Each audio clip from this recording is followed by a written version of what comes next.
La alternativa a la política que plantea Rajoy parte de discutir el conjunto de cosas que están sucediendo en el Estado español. La primera, negar que las deudas privadas de unos sinvergüenzas se conviertan en públicas, que es lo que están haciendo con la banca.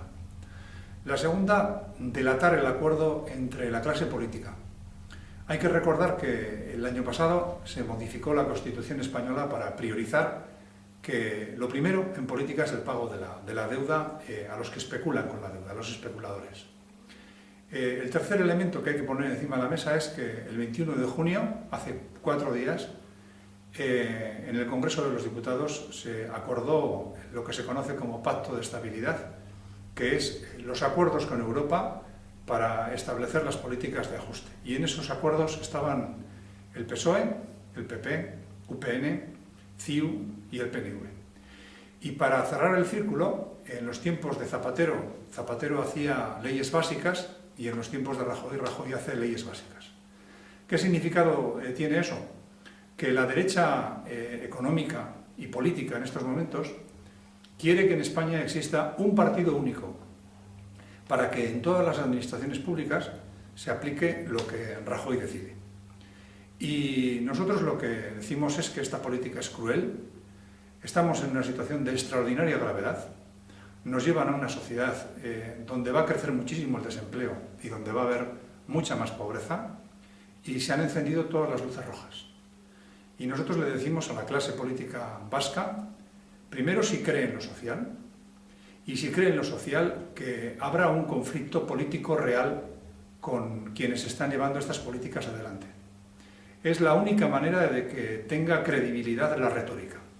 Vamos a un proceso de elecciones políticas dentro de muy poco tiempo y nosotros exigimos a los políticos, exigimos a la clase política que defina en qué cree y qué va a hacer para que esta sociedad no sea más pobre, para que la clase trabajadora vasca no sufra las consecuencias de una crisis que nosotros no hemos generado.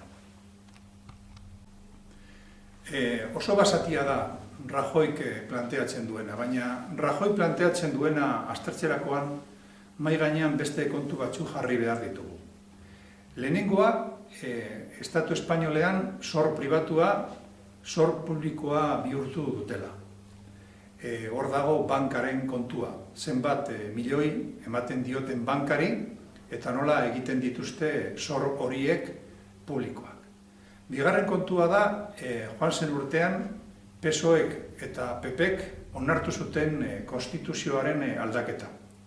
Eta konstituzio aldaketa horretan, lehenbiziko kontua zen, haientzako, zor publikoa ordaintzea. Hau da, espekulatzaileei dirua ematea, beste kontuak baztertuz.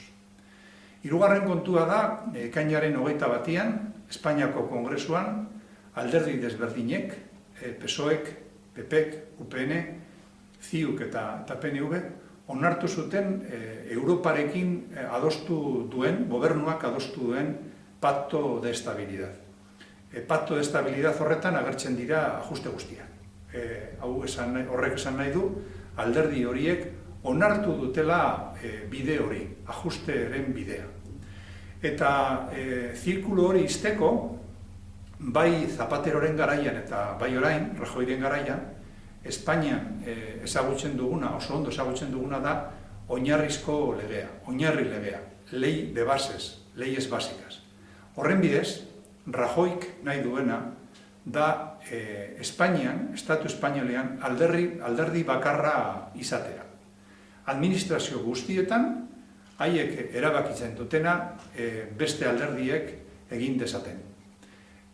Guk Euskal Herriari begira, lehenengo eta behin alderdi politikoi esaten dioguna da, sinisten duzue sozial esparruan, sinisten baduzue esparru sozialean, aldatu behar da erabat politika.